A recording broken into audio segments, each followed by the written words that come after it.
ஹாலிடேஸ்னாலே அது நம்ம ஜிடி ஹாலிடேஸ் தான். GT holidays, South India's #1 travel brand. Vikatan நேயர்களுக்கு வணக்கம். விகடன் பிரசுரம் வெளியிட்ட எல்லோருக்குமான தலைவர் அம்பேத்கர் அப்படின்ற புத்தக வெளியீட்டு விழா நேற்று நடந்தது. தமிழ்நாடு ஃபுல்லா அந்த விழாவை பற்றி தான் பேச்சுகள் வந்து தொடர்ந்துட்டே இருக்கு. இன்னொரு ஒரு வாரத்துக்கு மேலே இந்த பேச்சு தான் நீடிக்கும் அப்படின்றத வந்து நினைக்கிறேன். ஸோ இதில் முக்கியமான ஒரு விஷயம் என்ன அப்படின்னா, விஜய் அவர்கள் பேசும்போது பின்னாடி அம்பேத்கர் அவர்கள் இருக்கிற மாதிரியான ஒரு ஃப்ரேம், அந்த ஃப்ரேம் வந்து பயங்கர வைரலாக போயிட்டு இருக்கு. ஸோ எப்படி இந்த ஃப்ரேம் வந்து யோசிச்சாங்க அப்படின்றது வந்து எல்லாரோட கேள்வியாகவும் ஆச்சரியமாகவும் இருக்கு. ஸோ விஜய் அவர்கள் வந்து அம்பேத்கரை பற்றி நிறைய விஷயங்கள் பேசும்போதும் சரி, அவருடைய பொலிட்டிக்கல் ஆஸ்பெக்ட்ல சில கருத்துக்கள் முன்வைக்கும் போதும் சரி, அம்பேத்கர் அவர்கள் பின்னாடி இருந்து இது கவனிக்கிற மாதிரியான விஷயங்கள் வந்து பயங்கர சுவாரஸ்யமான ஒரு ஃப்ரேமா இருந்தது. அந்த ஃப்ரேமை வச்ச அந்த ஃபங்க்ஷனுக்கு சினிமாட்டோகிராஃபி பண்ண மிஸ்டர் அருண் பிரம்மா அவர்கள்ட்ட தான் பேச போறோம். வாங்க பேசலாம். நான் வணக்கம், எப்படி இருக்கீங்க? நல்லா இருக்கு. நீங்க எப்படி இருக்கீங்க? நல்லா இருக்கேண்ணே. ஃபர்ஸ்ட் வாழ்த்துக்கள்ண்ணே உங்களுக்கு. ஃப்ரேம் வந்து பயங்கரமான வைரல். ஏன்னா ஒரு புக் லான்ச்சுக்கு ஒரு சினிமாக்கு நிகரா அந்த ஒரு ஃப்ரேம் வந்து இன்னைக்கு எல்லாருமே அந்த ஃப்ரேம் பத்தி பேசிட்டு இருக்காங்க. பயங்கர வைரல் ஆயிட்டு இருக்கு. குறிப்பா அவருடைய ரசிகர்கள், அந்த கட்சியை சார்ந்தவர்கள் வந்து அதை கொண்டாடிட்டு இருக்காங்க அந்த ஃப்ரேமை. ஸோ அந்த ஃப்ரேமுக்கு பின்னாடி நடந்த கதைகள்ல இருந்து இந்த பேட்டி ஆரம்பிக்கலாம்னு நினைக்கிறேன். இந்த ஃப்ரேம் இவ்வளோ வைரல் ஆகும்னு நமக்கு தெரியல. அது அந்த அந்த மொமெண்ட்ல இந்த ஸ்டார்ட் பண்ணும்போது இந்த ஷோவாகவே நம்ம இதுவாக தான் பண்ணியிருந்தோம். அதை வந்து அவர் வந்து இந்த ஒரு ஃப்ரேமில் நிற்கும் போது அது பின்னாடி இங்கே வந்து ஒரு ஏஐ பண்ணியிருந்தாங்க நம்ம டீம்லேருந்து, விகடன் டீம்லேருந்து. ஒரு அம்பேத்கர் அது வரைக்கும் இது வரைக்கும் நீ வெளில பார்த்துருக்க முடியாது. வேறு எங்கே பார்த்தாலுமே என்ன பண்ணுவாங்கன்னா ஃபோட்டோ ஃப்ரேமை கட் பண்ணி தான் நம்ம எல்இடியில் வைப்போம். இது வந்து இவங்களே டிசைன் பண்ணி ஒரு பிக்சர்ஸ் வச்சுருந்தாங்க. அது விஜய் சார் வந்து நிற்கும் போது அப்போ பின்னாடி அந்த அம்பேத்கர் ஸ்டேஜுக்கும் நமக்கே ஒரு ஃப்ரேமாக பார்க்கும்போது ஒரு இன்ட்ரெஸ்டிங்காக இருந்தது. சரி, அப்போ கேமராவை நான் நகர்த்தி அதையும் இவரையும் கம்பேர் பண்ணி ஒரு கம்பைனாக ஒரு ஷார்ட்டை வச்சு அதை ஃபிக்ஸ் பண்ணி பார்த்தா கன்சோல்லே அது பார்க்கும்போது பயங்கர இதுவாக இருந்தது. இன்னும் அவர் ஸ்பீச் பண்ணும்போது ஒரு அந்த கரெக்டாக கேமராவுக்கு ஃபேவர் பண்ணி அதை பேசும்போது இன்னமும் நல்லா இருந்தது. அங்கேயே எங்களுக்கு ஒரு சின்னதாக ஒரு இதாக தான் இருந்தது. சரி, இது ஒரு சூப்பர் ஃப்ரேம். கன்சோலுக்குள்ளேயே நாங்கள் அதான் பேசினோம். டைரக்ஷன் டீம் எல்லாமே அந்த பேசுனது.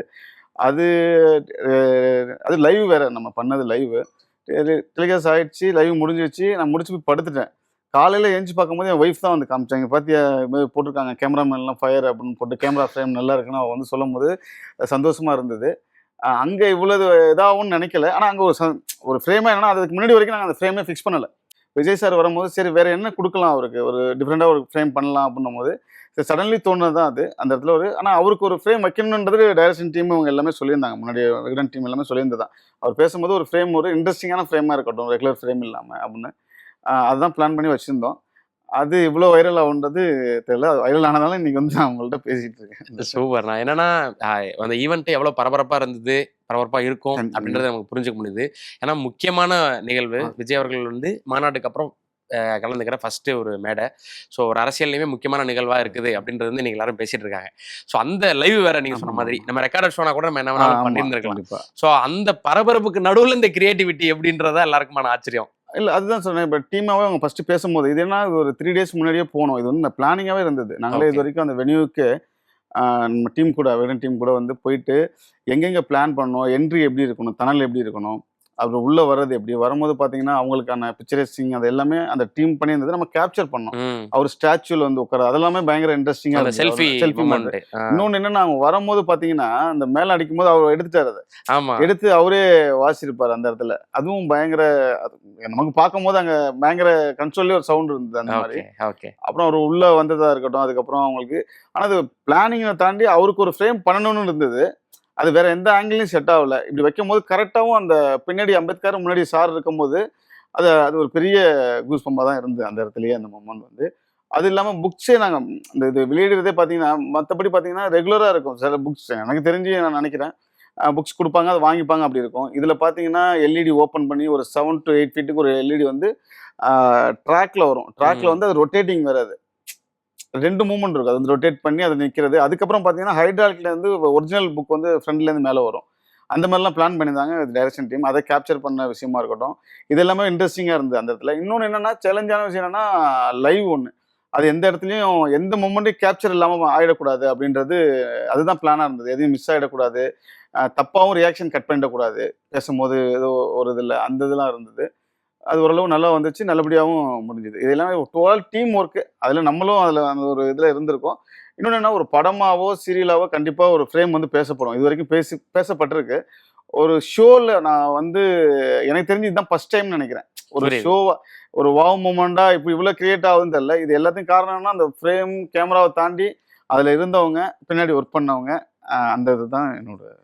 Super super. இன்னொன்னு அதுல அண்ணல் அம்பேத்கருடைய புகைப்படமே வந்து விகடனோட ஓவியர் ஹாசிப் கான் அண்ணன் வந்து ஒர்க் பண்ண ஒரு விஷயம் அப்படின்றது இருந்தது. ஸோ கரெக்டா அந்த பிளேஸ்மெண்ட்டுமே கரெக்டா இருக்கு. அதுக்கு தகுந்த மாதிரி நீங்க ஃப்ரேமை வந்து ஏன்னா வழக்கமா ஒரு புத்தக வெளியீட்டு விழானா நீங்க சொன்ன மாதிரி பொதுவா புத்தக வெளியீடு இல்லை, எல்லாமே ஒரு ஸ்டாட்டிக்கான ஒரு ஃப்ரேம் இருக்கும்.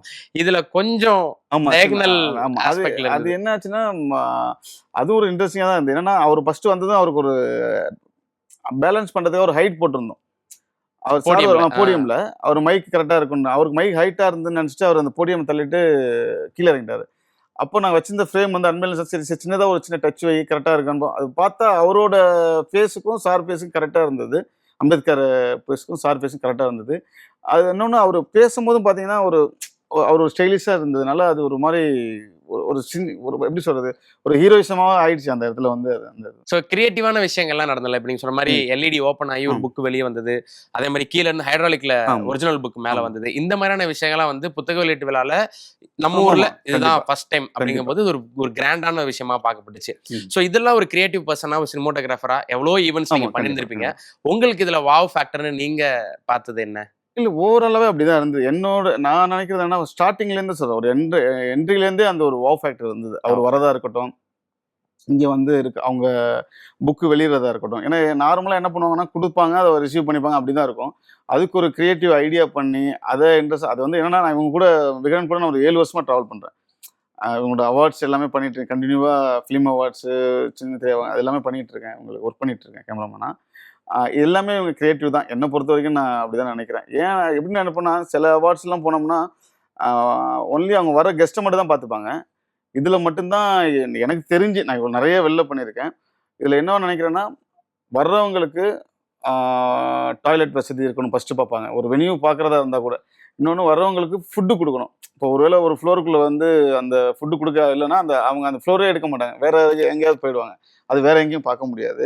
இன்னொன்று இதில் ஒர்க் பண்ணுறது பார்த்தீங்கன்னா, நான் இப்படி மற்ற இதெல்லாம் ஓரளவு ஒர்க் பண்ணுவோம், எல்லாருமே சம்பாதிப்போம். அதை தாண்டி இதில் ஒரு எப்படி சொல்கிறது, ப்ரௌடாக நினைக்கிறேன் இதில் ஒர்க் பண்ணுறதுல வந்து. அந்த இது வித் இந்த டீம் தான் என்னை பொறுத்த வரைக்கும். விகடன் டீம் அவங்க ஒன்று யோசிக்கிறாங்க, அதை வந்து அவங்க எக்ஸிக்யூட் பண்ணும்போது அதை கரெக்டாக கேப்சர் பண்ணி அவங்க கூட ட்ராவல் பண்ணி அதை பண்ணி முடிக்கிறோம். அது சக்ஸஸ் ஆகுது.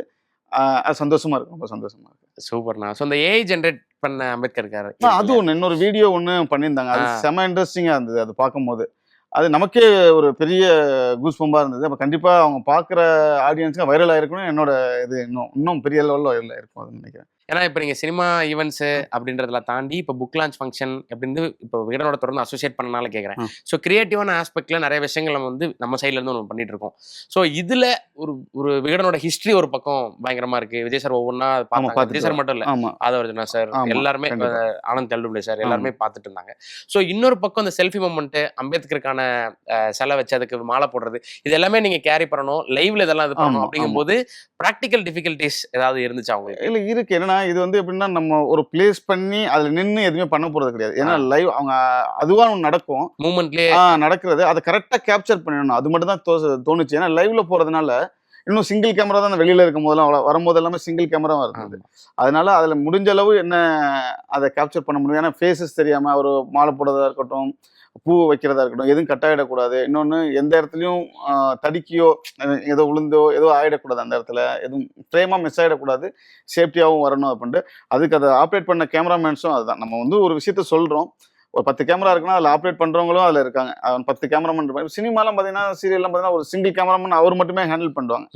ஒரு ஃப்ரேமாக இருக்கும், ஆப்ரேட்டிங் கூட அவங்களே பண்ணுவாங்க. இதில் அப்படி கிடையாது. நம்ம வந்து ஒரு விஷயத்த சொல்லுவோம், இது இப்படி தான் வேணும், அதை வந்து அந்த இடத்துல புரிஞ்சுக்கிட்டு அவங்களும் ஃப்ரேம் வைக்கணும், அந்த இது இருக்குது.